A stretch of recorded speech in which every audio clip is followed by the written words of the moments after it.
Si je te dis l'amour absolu, ça évoque quoi en toi? L'amour absolu. C'est l'acceptation. C'est accepter les autres comme on aimerait qu'on nous accepte. Voilà.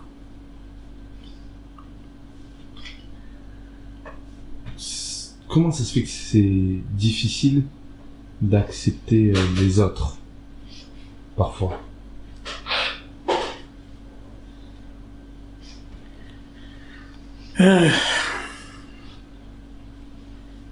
Parfois par j'allais dire égoïsme, ou par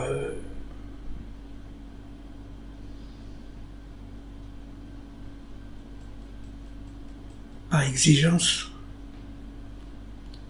c'est-à-dire on voudrait qu'il soit d'une manière et pas comme il est normalement, quoi. Tu es exigeant envers toi-même? J'essaie d'être exigeant. Mais je cherche toujours l'équilibre entre être exigeant avec moi-même et tolérant avec les autres. Et j'essaie d'équilibrer. Comment on trouve ce juste équilibre? Ah, c'est un travail de tous les jours. Voilà. Qui se traduit comment alors tous les jours? Ben, tous les jours, soit on se dit cette personne est de telle manière, il faut l'accepter, donc on ne peut pas la changer. Soit on essaye de se rapprocher davantage et essayer de corriger peut-être les choses qui sont à corriger. La manière d'être, la manière de s'exprimer, la manière d'agir, de réagir. Donc c'est pour ça que c'est un combat de tous les jours. Entre exprimer les choses Ouais. et agir, pour toi, quel est le plus difficile? À vrai dire, les deux. Les deux sont pas faciles. Comment ça se fait? Eh bien, ça se fait que soit on est incapable d'exprimer ce qu'on ressent, ce qu'on à l'instant, donc on le refoule, et donc on peut être dans la compréhension totale, et donc alors on va se réfugier dans le repli. C'est-à-dire on se replie sur soi-même parce qu'on n'a pas pu s'exprimer ou parce qu'on a peur de faire du mal. Donc on est dans la retenue. Donc on est dans la retenue parce que on demande trop de choses des autres qu'on n'est peut-être pas incapable de donner soi-même. Est-ce que ça veut dire qu'on attend plus des autres qu'on pourrait en attendre de soi-même?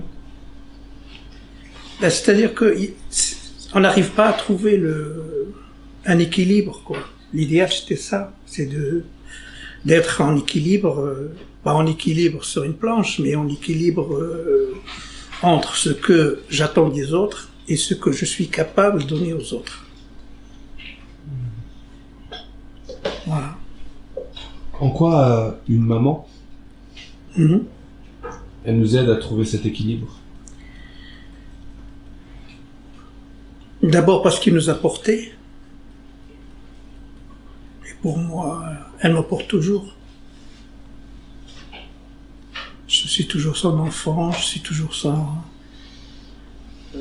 Je vais pas dire bébé, mais peut-être elle peut me corriger, d'ajuster ma chemise. Donc ce regard qu'elle porte sur moi, c'est toujours le même. Comment ça se fait qu'il change pas ce regard?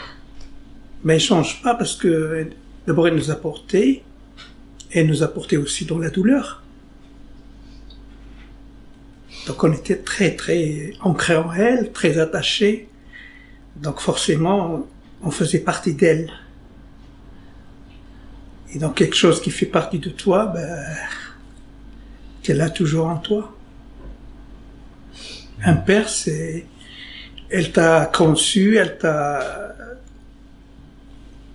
Je veux dire, participé à ta fabrication, si j'ose dire.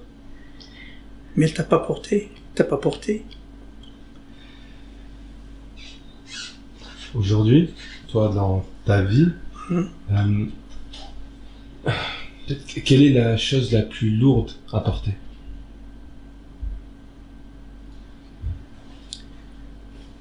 Qui serait apporté ou qui a porté? Qui est apporté.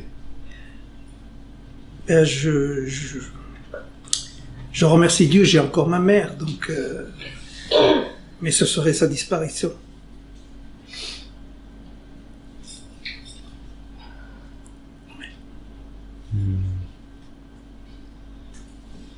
Ça, c'est la chose à porter? Oui. La chose à porter maintenant? Ou pas? Son absence. Parce qu'elle n'est pas avec moi actuellement. Donc... par exemple, il m'arrive des fois de me sentir très très mal, sans raison. Mais quand je l'appelle, c'est parce qu'elle était malade. Donc il y a ce lien indéfectible. Comment ça se fait que les absents, parfois, ont encore plus de présence que les gens qui sont là?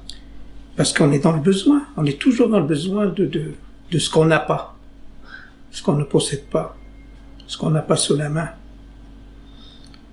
Voilà. Il n'y a pas longtemps, j'ai connu la maladie, la souffrance, la chimio. Et donc la première chose qui me faisait peur, pas la mort, mais manquer à ma mère. Voilà. C'est ça qui m'a donné l'envie de me battre. C'est ce qui t'a donné l'envie de te battre? Oui, c'est-à-dire face à la maladie. Supporter la souffrance, supporter les médicaments, les à côté, les douleurs après une chimio. Ça, c'était quand t'étais grand, quand t'étais adulte. Oui. Quand t'étais enfant. En quoi il t'a donné l'envie de te battre? Parce que je voulais être pour plaire à ma mère. Et je voulais que j'aille plus loin dans mes études, que je sois mieux que les autres, que j'ai réussi là où mon grand frère avait échoué. Parce que ça vient de l'attachement aussi que j'ai avec ma mère. Ma mère a eu deux enfants avant moi, mais on lui a enlevé. C'est-à-dire la grand-mère après l'aîné. Donc une fois qu'il a été sevré, donc c'est la grand-mère qui l'a pris. Et ma mère a eu une fille après mon frère. Et j'avais une tante qui était stérile. Et donc mon père a décidé que cet enfant-là sera adopté par ma tante. Et moi j'étais le premier bébé que ma mère a porté et avec qui elle a eu ce rapport avec son enfant. Donc c'est pour ça qu'il y a cet attachement très très profond. Tu as parlé d'échouer, tu as parlé de réussir. Quel a été ton plus grand échec et quelle a été ta plus belle réussite? Ben, c'est-à-dire que quand je vais faire des études supérieures, donc je suis venu en France, après mon bac, et donc mon objectif c'était justement revenir avec un bon diplôme. Mais la vie peut décider autrement. Donc j'ai perdu mon père et je suis devenu le responsable de la famille. Donc du coup, obligé d'écourter mes études, travailler, trimer pour aider les autres, parce qu'il y en avait d'autres derrière. Et pour compenser, si tu veux, cette rupture dans mes rêves et donc j'ai investi en mes enfants. D'accord. J'ai eu 3 enfants, donc j'ai dit, écoutez, je me battrai pour que vous puissiez réussir là où j'ai échoué. Donc, en quelque sorte, j'ai transmis mon objectif ou mes projets dans l'éducation de mes enfants. Et je remercie Dieu. Je suis satisfait de ce côté-là. Et du coup, je le lis dans les yeux de ma mère. Je vous remercie à toi.